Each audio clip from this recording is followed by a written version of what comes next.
Halo teman-temanku kepada seluruh rakyat Republik Indonesia, terkhusus kepada teman-teman Provinsi Jawa Barat. Inilah program utama Gubernur Jawa Barat Deddy Mulyadi yang mungkin nanti di sepanjang dia menjabat sebagai gubernur akan dilaksanakan program ini.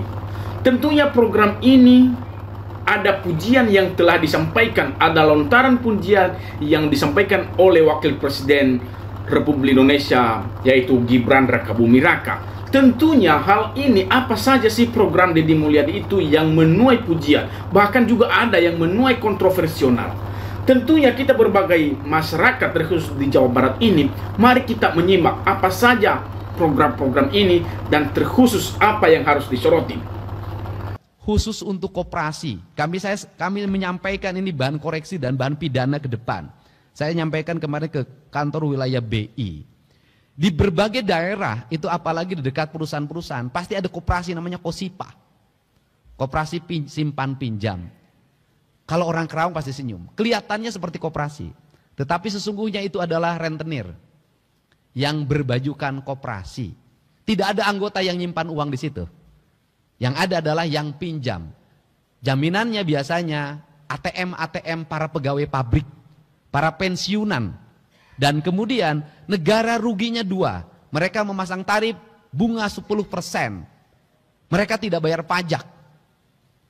Sehingga di Jawa Barat banyak orang yang datang tiba-tiba punya uang 1 miliar. Asal mau gebrak-gebrak orang.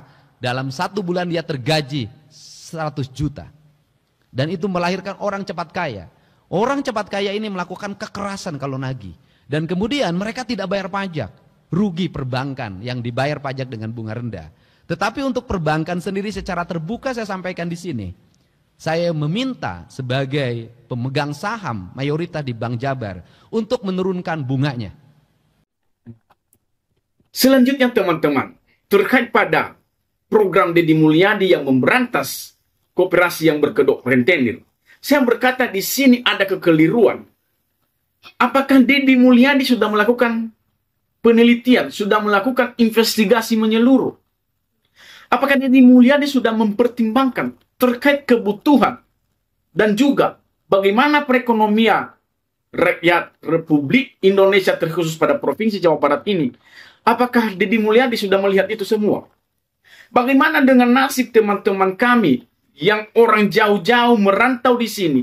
Mereka rela tidak bekerja di perusahaan, mereka rela tidak diperbudak oleh perusahaan, supaya mereka dapat membangun usaha sendiri, usaha mikro, usaha makro mereka sendiri untuk memperjuangkan nasib mereka. Di sini ketika telah terjadi sistem peminjaman, satu hal yang harus Deddy Mulyadi tahu bahwa perbedaan antara bank dengan rentenir adalah bank akan mempersulit ketika data-data tidak lengkap. Apalagi ketika di-checkingnya itu tidak bagus, pasti itu ditolak. Tetapi kepada koperasi yang Anda sebut sebagai berkedok rentenir, di sini tanpa persyaratan yang memberatkan, hanya fotokopi KTP, hanya KTP, maka dapat diproses dan diberikan pinjaman kepada calon peminjam.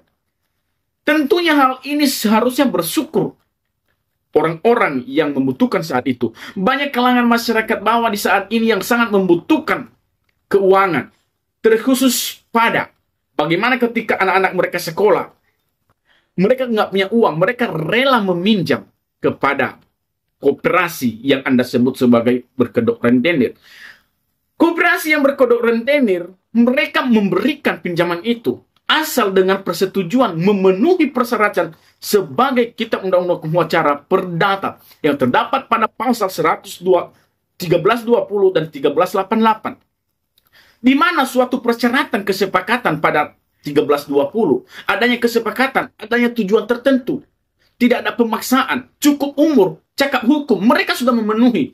Kemudian pada pasal 1388, azasnya apa? Kekeluargaan, kesepakatan, baik secara ada surat menyurat, adanya kesepakatan, baik kesepakatan secara lisan maupun kepada secara tertulis, itu semuanya faktanya nyata, dan itu berlaku azas fakta sunt servanda. Dan tentunya hal itu ketika si peminjam ketika si peminjam memberikan pinjaman itu, dan pasti menjelaskan kepada calon peminjam bahwa seperti ini. Hitungan yang beberapa persen yang Anda sebut mencapai 10%, bahkan beberapa 20%, itu ada perhitungan. Satu, jasa ketika seseorang yang memberikan pinjaman, dia berangkat dari rumah, dia menggunakan bensinnya, menagih, mencari orang. Kadang-kadang terjadi kendala, hilang orangnya yang meminjam tersebut, kabur, bahkan tidak ada kabar. Mereka datang, sudah capek-capek, naik motor. Apa nyatanya? Nihil pada pendapatan. Lalu, ketika ada program ini, apakah Deddy Mulyadi tidak punya hati ketika orang nanti membutuhkan secara mendesak keuangan tersebut?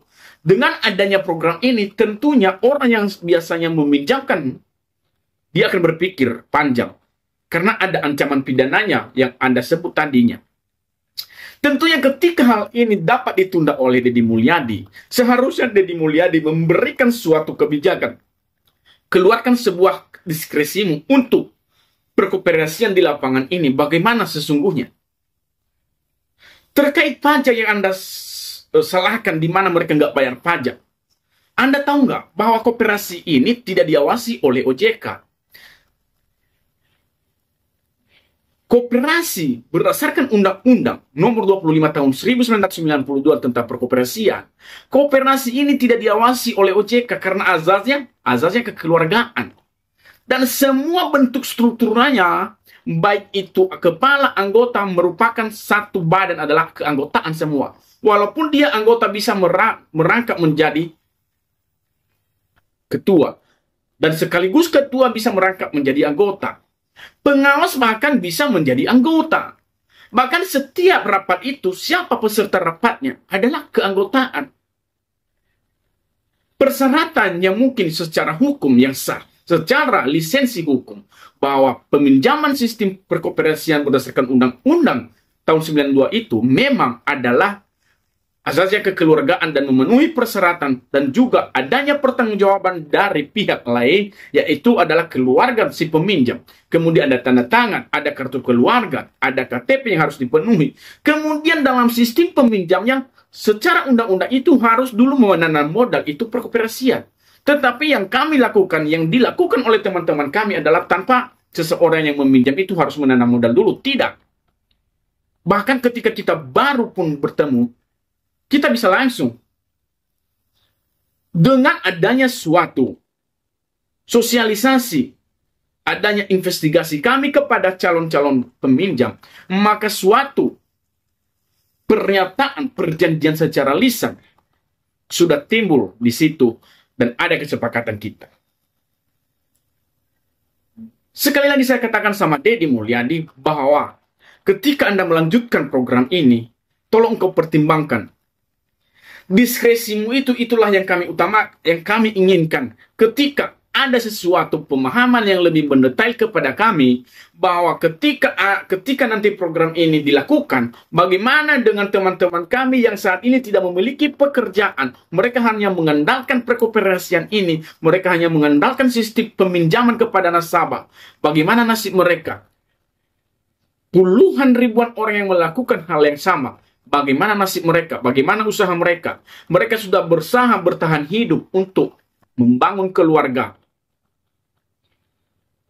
Terkait dengan hal yang sering terjadi, misalkan ada sesuatu kekerasan, misalkan ada suatu tindak pidana yang dilakukan oleh oknum-oknum tertentu dari keanggotaan koperasi, dari koperasi tersebut, ataupun dari petugasnya, ataupun dari debt collectornya. Saya katakan bahwa itu oknum. Misalkan perbandingannya adalah pihak polisi. Banyak oknum kepolisian yang melakukan pemerasan kepada rakyat, yang merampas hak rakyat. Itu oknum-oknum polisi. Banyak kok. Apa bedanya? Tetapi masih banyak juga polisi yang baik. Begitu juga pada rentenir ini. Ketika terjadi kekerasan, ada sebab dan akibat. Mereka melakukan hal itu. Dan semuanya juga terselesaikan. Apabila itu ada indikasi unsur tindak pidana, maka tidak tanpa terkecuali dia dapat dipidana. Saya yakin bahwa bos yang memegang kendali koperasi tersebut tidak akan membela anak buahnya, misalkan kalau terjadi tindak pidana. Oleh karena itu, jalan satu-satunya kepada Deddy Mulyadi harusnya lakukan investigasi menyeluruh. Berikanlah solusi yang terbaik, terkhusus pada rentenir ataupun koperasi yang Anda sebut berkedok rentenir itu. Itu yang lebih bijak, ataupun diskresi yang engkau berikan seharusnya untuk seluruh warga Jawa Barat nantinya. Bukan diskresi yang hanya memihak. Jadi begitulah teman-temanku, terkhusus pada koperasi yang berkedok rentenir disebut Deddy Mulyadi ini. Semoga menjadi perhatian kita, terutama kepada teman-teman kita yang dari Sumatera, yang dari sana, yang sering melakukan praktek ini. Apakah kalian setuju atau tidak untuk argumen ini? Apakah kalian setuju ketika program Deddy Mulyadi akan dilaksanakan? Ketika dilaksanakan ini berarti tertutup kemungkinan ketika kita melakukan hal yang serupa sebelumnya kita lakukan, maka kita dapat dipidana, menurut saya seperti itu. Oleh karena itu, tergantung bagaimana kepada Deddy Mulyadi. Jadi inilah video ini, di-share teman-temanku, supaya Kang Deddy Mulyadi dapat memberikan diskresi untuk seluruh warga rakyat Jawa Barat. Terima kasih.